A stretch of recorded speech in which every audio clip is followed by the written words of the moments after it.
Sponsored by the Big 98, Nashville's #1 for new country and the home of the Bobby Bones Show.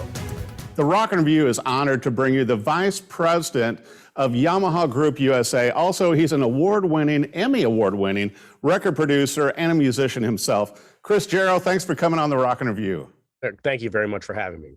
You know, I've wanted to have you on the show for a long time, and obviously I've seen you at NAMM shows, and we have a lot of mutual friends.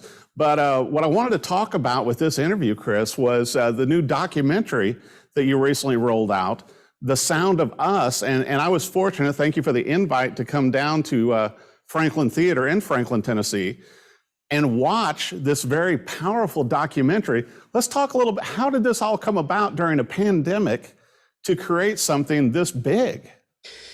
Yeah, thank you, and thank you for coming down and looking at the film. You know, it was a rough year, COVID, and you know, all of the things that happened, you know, socially, and for myself, I felt very, very disconnected from the world, and I really needed to create a statement that said who we are as people through music. I've spent my entire life in music, and I know the power of what music does, you know, to us individually and collectively. And so I, about midsummer of last year, I really felt the need to produce a movie that discovers who we are, you know, as humans. And subsequently, this is what was the end result of this film called The Sound of Us.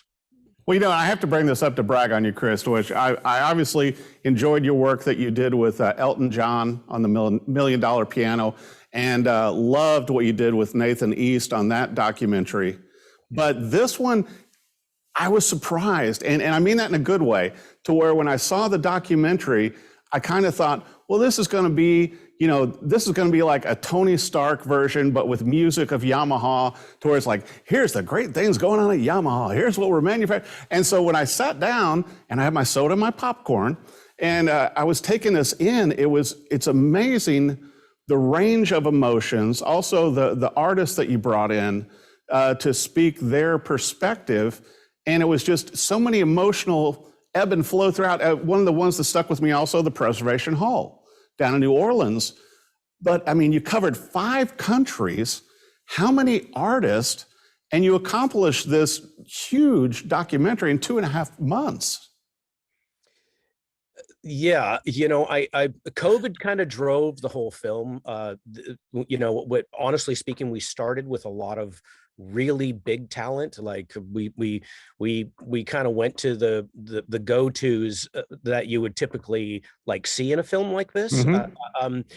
But it became too complicated, and COVID was really driving whether or not we could pull it off, and especially because we had such a short time frame to make the film. What's important to know about that is, because COVID drove the film, and the production, obviously all the elements of the production, and people canceling day of, people canceling on the set, you know, artists coming down with COVID, you know, luckily no one on the production came down with COVID during the filming. The result was, it created this really remarkable film that is not about really big talent. It's about the message, and the message is who we all are together in music. It's about how the connective tissue comes together in this thing that we can't really describe. And so it really, almost COVID really, I don't want to say this to be glib, but it really helped to form this really underdog film that has become all about what that singular message is about, being good with each other, and how music creates this phenomenal unity with each other. And through all those topics, there's some that are really heavy and some that are really light.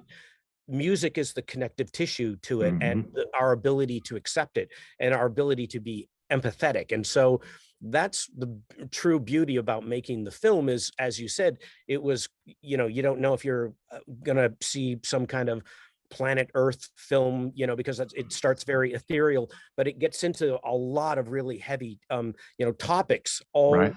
done and supported and created through what this idea of what is music to you. So we're quite proud of the jaunt we went on and how difficult it was to create it in such a small period of time. And I'm very grateful that a lot of it fell apart while we were building it at the same time, because it created the end result of the film that we have now. Well, it's such a valid point, too, and I enjoyed, the questions and everything you took after the film down in Franklin with Jeff Coffin, an amazing musician and teacher himself, but to me, I think bigger name artists, they would have kind of taken away from it. And I think, and certainly you had some stellar musical artists within the film, but they didn't detract from the message. And like I told you, after watching it, and I certainly hope everybody watching our interview does watch it and take this in, because, the trailer I found so interesting, but then once I saw the film, it's like, it took a while to soak in, Chris, because it was like an art piece. It was like a great visual or audible art, to where you've really got to do some soul searching. You got to do some grappling with it, because you have musical artists giving their perspective to you that maybe not yours. Maybe it's not how you and I grew up. And you got to think about that. And you have to, and I think that's good. I think the best art, and then I consider your documentary, this one especially, an art film. Yeah, thank you. And it is. And the premise going into the film was that music does not lie. You're a musician, I'm a musician. Oh, I'm kind of a musician.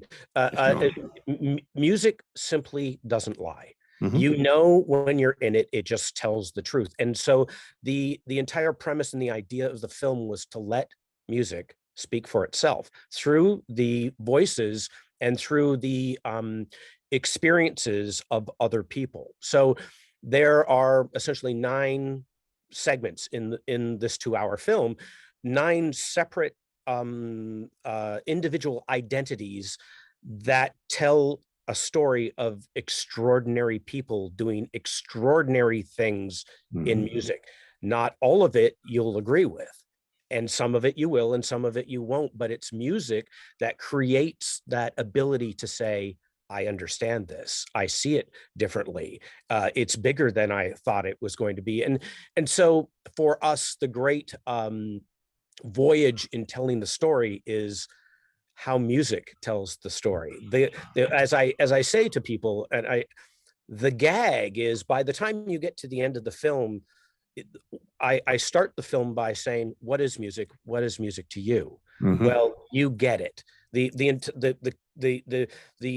cast that explains that doesn't really explain it. It's music that explains it. And by the time you get to the end of the film, you've been had, because I've had a lot of people say, how did you explain this? Well, it's like explaining what love is. It just explains itself. And by the time you get to the end, you're so badly beaten up, including myself. It's very difficult for me to watch my own film that, me and a very talented small group of people made. I weep through the whole film. And by the time I get to the end, I'm so beaten up by the fact that music never lied in the entire experience. And that is the importance and the difference in looking at this. This is not a commercial. This is just people telling their truth in extraordinary events through music. And I think that's what's so great about it. And I want to bring this up too, Chris, to where some of our viewers may not know, besides being, a vice president and so many incredible roles with Yamaha, you started out as an endorsed artist with Yamaha before you became part of the team. And then, and since you've been with it, thankfully, you've brought on like 5,000 artists underneath the Yamaha umbrella to help music flourish and all the great work that you guys have done. And I think that sort of speaks to your role in doing this film. And I mean, you do a lot of big things with the company, but also it still comes down to the music. And like you said, in this documentary and in so many things we do, that's the common thread. That's what brings us, that's what unites. Yeah, I have a unique uh, I have a unique place in life. If I were 20 years old and I was making this film, it wouldn't be taken as serious as it is being taken, and it wouldn't be the accolades that are coming. Would just wouldn't not be received the same way. A lot of this is about my own personal experience in life and in music. I have a very unique relationship with the company that I work for. However, the messaging that's in the film equates to the messaging that Yamaha believes in, and that is diversity, unity, equality. All of the things that the film represents are the same values that the company represents. And they uniquely allow me to speak my voice and let others speak their voices, and enough trust. They have a phenomenal amount of trust in the work that my group does. So, like I said, it's not a commercial. These are very unique personal experiences of people's lives speaking the truth of music through their own art and through their own experiences. So it's a very unique, and I'm very, very fortunate and very blessed to have that level of trust with a corporation. So it's a lot. It's a lot of stress, but it's a lot of fun too. Well, and to tell you honestly, Chris, probably this was the most powerful and moving film I've seen all year. And I watch a lot of film and a lot of movies. But also I was sitting there thinking, it has to be great for Chris Gero as a vice president to be able to have this kind of creativity to work with this, stellar team, because once again, the filming and everything in this, and obviously the music, but it's done so well and across 5 countries, to be able to have that kind of creative hand and stuff, instead of just doing the meetings and doing the reports and checking the sales sheets. It's got to feel good, Chris, to be able to still have that creative hand like this. Yeah. So honestly speaking, Yamaha is a remarkable place to work. But for me, what makes it remarkable is they trust me to just be myself. I started as an artist. I started as an endorsed artist with Yamaha, and there's a saying, there's a Japanese saying, is if the nail sticks up, hammer it down. And they've allowed me to stick up this entire time. They just acknowledge the fact that I am not somebody who's going to look at a spreadsheet or do an expense report or get into a meeting, or I love the fact that they trust me enough to just let me be a creative. And although I have this other role, I'm surrounded by extraordinary people who allow me to just be me. I've never stopped being the artist that I was, 400 years ago. And my ability to my need to say big things is just increasing now, and the film is a direct result of my need to be good and do good things for people, and explore the phenomenal abilities of people through music. So it's a very unique relationship that I have with them, and to which I every day am extremely grateful for. I have a boss, his name is Tom Sumner, who trusts my ability to be myself. He knows everything I do is going to be extreme. We giggle about it, quite a bit. But the fact of the matter is that the output is this type of work. Right. The film is art. The film is it causes you to have a conversation, and that's the point. This is what this is, again, like I said it before, this is not a corporate statement. This is a statement about people being beautiful through music.